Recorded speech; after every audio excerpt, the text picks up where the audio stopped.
हाँ जी, नमस्कार। आज हम पढ़ने वाले हैं ब्रिटिश काल में प्रशासनिक ढांचे का विकास। अब इस प्रशासनिक ढांचे के अंदर हम 5 चीज़ें पढ़ेंगे: सिविल सेवा, पुलिस सेवा, सैन्य सेवा, न्याय प्रशासन, स्थानीय प्रशासन। ये जो पांचों चीज़ है, ये पांचों के पांचों हमें ब्रिटिशर्स की देन है। इसीलिए हमें ब्रिटिशर्स का इन पांचों चीज़ों के लिए धन्यवाद भी करना चाहिए। सबसे पहले हमारे पास हमें आता है सिविल सेवा। सिविल सेवा को ही हम कहते हैं नागरिक सेवा। अब सिविल सेवा, नागरिक सेवा क्या होती है? सैन्य सेवा के अतिरिक्त सभी सेवा को नागरिक सेवा अथवा सिविल सेवा कहा जाता है। भारत में सिविल सेवा का जनक कॉर्नवालिस को माना जाता है। कॉर्नवालिस ने सिविल सेवा में निम्न सुधार किए थे। नंबर 1, सिविल सेवा का यूरोपीयकरण अथवा आंग्लीकरण किया, अर्थात सिविल सेवा में केवल यूरोपियन ही पात्र होंगे। 1833 के चार्टर की धारा 87 में प्रावधान किया गया कि भारतीय भी सिविल सेवा में पात्र होंगे। 500 पाउंड से अधिक वेतन प्राप्त करने वाले अधिकारी केवल यूरोपियन ही होंगे। दूसरा सुधार, सिविल सेवकों के भ्रष्टाचार को रोकने हेतु निम्न कदम उठाए। निजी व्यापार व उपहार पर प्रतिबंध लगाया। वरिष्ठता के आधार पर पदोन्नति होगी। उसके कुल राजस्व संग्रह का 1% कमीशन तय किया गया। वेतन 1200 रुपये से बढ़ाकर 1500 रुपये कर दिया गया।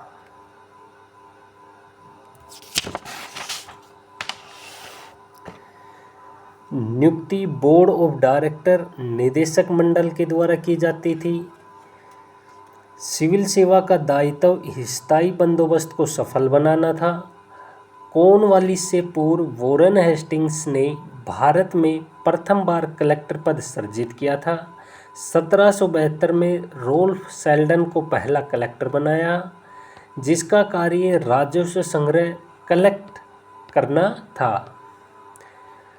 राजस्व संग्रह की व्यवस्था को संगठित करने व व्यवस्थित करने का कार्य कॉर्नवालिस ने किया था।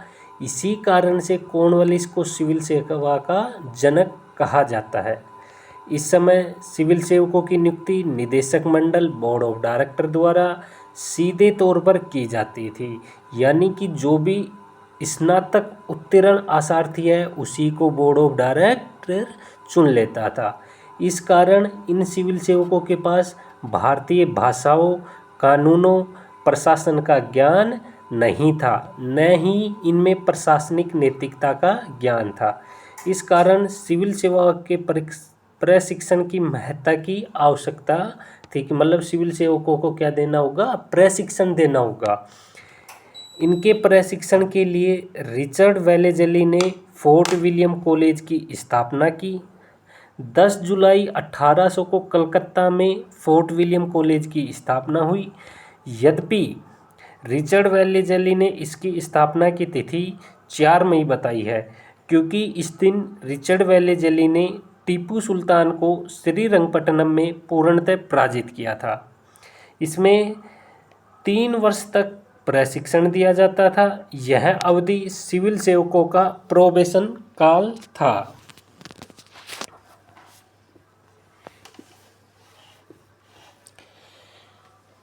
इसकी स्थापना का सुझाव बार्थोविक गिलक्राइस्ट ने दिया था। यही इसका पहला प्रिंसिपल था। इस कॉलेज का एक उद्देश्य फ्रांसीसी क्रांति के दौरान उपजे स्वतंत्रता के विचारों का प्रसार भारत में नहीं होने देना था। इस कॉलेज की स्थापना से बोर्ड ऑफ डायरेक्टर चिंतित था, क्योंकि अब सिविल सेवक कलकत्ता स्थित कंपनी के गवर्नर जनरल के प्रति स्वामी भक्त हो जाएंगे। इसको देखते हुए वर्ष 1802 में इस कॉलेज को बंद कर दिया और किया किसने था? बोर्ड ऑफ डायरेक्टर ने। अब सिविल सेवकों के प्रशिक्षण हेतु 1805 को लंदन के हार्टफोर्ड कैसल में ईस्ट इंडिया कॉलेज स्थापित किया गया। कहाँ पर? लंदन में। कब? 1805 में। कौन सा कॉलेज? ईस्ट इंडिया कॉलेज स्थापित किया गया, जिसे 1809 में हैलबरी में स्थानांतरित कर दिया गया। इसी कारण से इसे हैलबरी कॉलेज भी कहा गया है। वर्ष 1858 में इसे समाप्त कर दिया गया, क्योंकि अब प्रतियोगी परीक्षाओं से चयन होने लगे थे। वर्ष 1833 के चार्टर में प्रावधान किया गया कि अब आंग्लीकरण अथवा यूरोपीयकरण को समाप्त किया जाएगा, तथा 1833 के चार्टर की धारा 87 के तहत भारतीयों को भी उच्च पदों पर नियुक्त किया जाएगा। इस प्रावधान की मैकाले ने सराहना करते हुए कहा था, यह शानदार बुद्धिमत्तापूर्ण निर्णय है। क्या है? शानदार बुद्धिमत्तापूर्ण निर्णय है। 1834 में मैकाले ने अपना प्रस्ताव रखा, जिसमें मैकाले ने कहा था कि सिविल सेवकों की नियुक्ति खुली प्रतियोगी परीक्षा के माध्यम से होनी चाहिए। कैसे होनी चाहिए? सिविल सेवकों की नियुक्ति खुली प्रतियोगी परीक्षाओं के माध्यम से होनी चाहिए, जिसमें 18 से 23 वर्ष तक के सभी युवा क्या होंगे? पात्र माने जाएंगे। बोर्ड ऑफ डायरेक्टर के अध्यक्ष एलन बरो ने यह प्रस्ताव अस्वीकार कर दिया। किसने? एलन बरो ने। एलन बरो कौन थे? बोर्ड ऑफ डायरेक्टर थे। आगे चलकर चार्ल्स वुड ने 1853 के चार्टर में मैकाले के प्रस्ताव को स्वीकार किया। इस चार्टर में प्रावधान किया गया था कि अब सिविल सेवकों की नियुक्ति प्रतियोगी परीक्षा के माध्यम से होगी।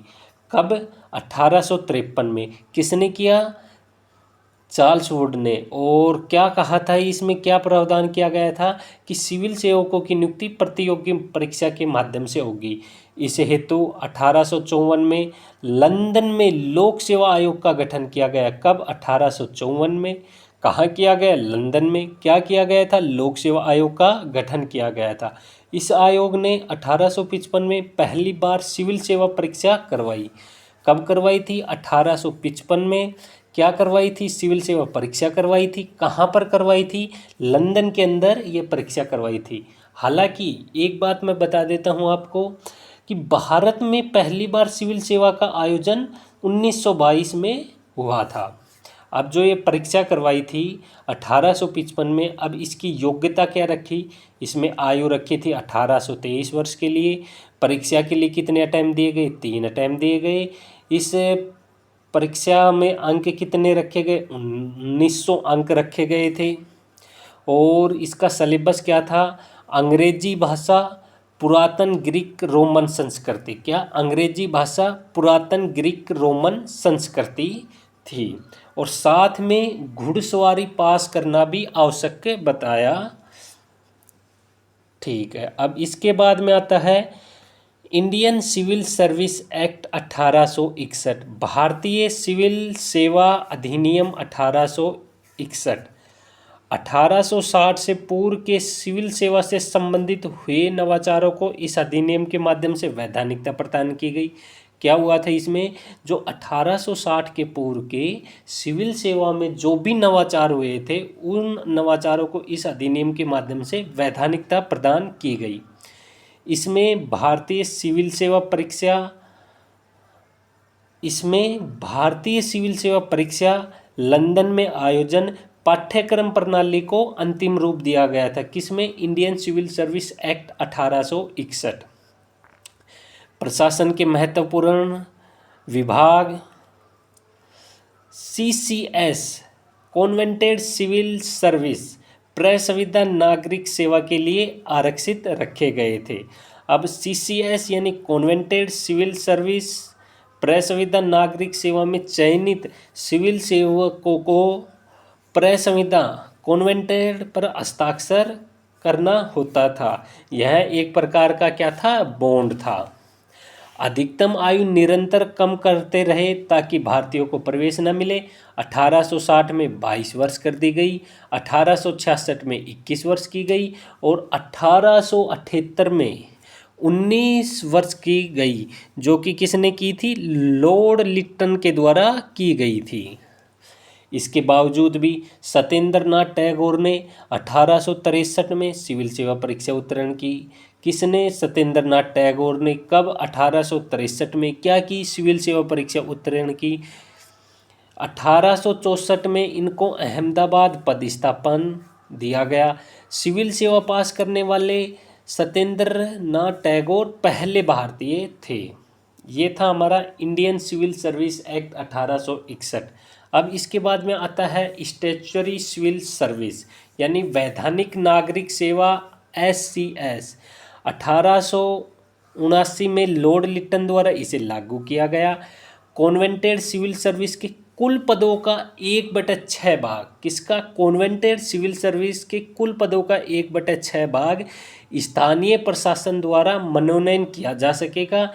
ये अमीर भारतीय लोग होते थे जिनको चुनते थे। ये कौन होते थे? ये अमीर भारतीय लोग होते थे। भारत सचिव व वॉइसराय इस मनोनयन का अनुमोदन करते थे। स्टैट्यूटरी सिविल सर्विस SCS व्यवस्था क्या हो गई थी? असफल हो गई थी। फिर आता है एचिसन आयोग। कौन सा आयोग? एचिसन आयोग। पंजाब के लेफ्टिनेंट गवर्नर एचिसन की अध्यक्षता में 1886 को लॉर्ड डफरिन द्वारा सिविल सेवा में सुधार हेतु इस आयोग का गठन किया गया, जिसकी मांग इंडियन एसोसिएशन जो कि SN बनर्जी यानी सुरेंद्रनाथ बनर्जी की थी तथा कांग्रेस निरंतर कर रही थी। इस आयोग ने कई सुझाव दिए, जिसमें से नंबर 1 पर क्या था? कॉन्वेंटेड एवं नॉन कॉन्वेंटेड के विभाजन को समाप्त किया तथा इसके स्थान पर त्रिस्तरीय विभाजन किया। अब ये जो त्रिस्तरीय विभाजन था इसमें क्या क्या था? नंबर एक पर आता है साम्राज्यिक सिविल सर्विस। नंबर 2 अधीनस्थ सिविल सेवा। नंबर 3 प्रांतीय सेवा। अधिकतम आयु बढ़ाकर 23 वर्ष कर दी गई। स्टैट्यूटरी सिविल सर्विस को समाप्त कर दिया गया।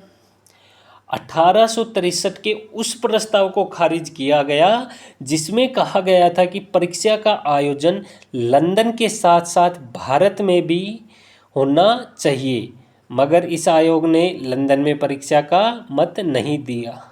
का ही मत दिया। ओहो सॉरी। इस आयोग ने क्या किया था कि भारत में परीक्षा का आयोजन नहीं होना चाहिए, बल्कि सिर्फ और सिर्फ कहाँ पर होना चाहिए? लंदन के अंदर होना चाहिए। 1892 में इन सुझावों को लागू किया गया। फिर अगला आयोग आता है इस्लिंगटन आयोग। कौन सा आयोग? इस्लिंगटन आयोग। ये क्या कहता है? इसका गठन 1912 में किया गया। इसके 10 सदस्यों में से केवल 3 सदस्य ही भारतीय थे। इसने अपनी रिपोर्ट 1917 में प्रस्तुत की, जिसमें क्या क्या सुझाव दिए गए थे?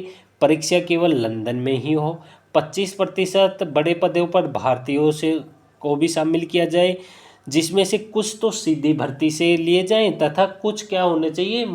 पदोन्नत होने चाहिए। मतलब कि क्या था कि जो 25% पद हैं ये भारतीयों के द्वारा भरे जाएंगे, जिसमें से कुछ तो सीधी परीक्षा के माध्यम से भरे जाएंगे और कुछ कैसे? पदोन्नति से भरे जाएंगे। यह रिपोर्ट 1919 के अधिनियम में अस्वीकार की गई। अब 1919 के अधिनियम में क्या प्रावधान किए गए? भारत व इंग्लैंड दोनों स्थानों पर परीक्षा हो। परीक्षा के आयोजन के लिए 1926 में ली आयोग की सिफारिश पर धारा 96 के तहत लोक सेवा आयोग का गठन भारत में किया गया। क्या था भैया? कि अब जब भारत में परीक्षा का आयोजन होगा तो उसके लिए क्या होना चाहिए? लोक सेवा आयोग होना चाहिए। अब लोक सेवा आयोग की सिफारिश किसने की थी? ली आयोग ने की थी। और ये लोक सेवा आयोग गठन कब हुआ था? 1926 में हुआ था और धारा 96 के तहत हुआ था। ये पहला प्रावधान था। दूसरा प्रावधान क्या था? कुल पदों का 1/5 भाग भारतीयों से भरा जाए। तीसरा, सिविल सेवा के 2 वर्ग किए गए। कितने? सिविल सेवा के 2 वर्ग किए गए, एक अखिल भारतीय सेवा और एक केंद्रीय सेवा। इस अधिनियम के अनुपालना में निम्न कार्य किए गए। 1922 में लॉर्ड रीडिंग के काल में प्रथम बार सिविल सेवा परीक्षा का आयोजन भारत में किया गया। क्या? 1922 में लॉर्ड रीडिंग के काल में भारत में प्रथम बार सिविल सेवा परीक्षा का क्या करवाया गया था? आयोजन करवाया गया था। यह परीक्षा इलाहाबाद में आयोजित हुई। बाद में इसका केंद्र दिल्ली भी रखा गया। अब फिर दूसरा अनुपालना में क्या कार्य हुआ, ली आयोग का गठन किया गया। 1923 में इसका गठन हुआ, 1924 में इसने अपनी रिपोर्ट दी। इसकी सिफारिश पर भारत में पहली बार लोक सेवा आयोग का गठन किया गया, जो 1926 में गठित किया गया था और धारा 96 के तहत गठित किया गया था।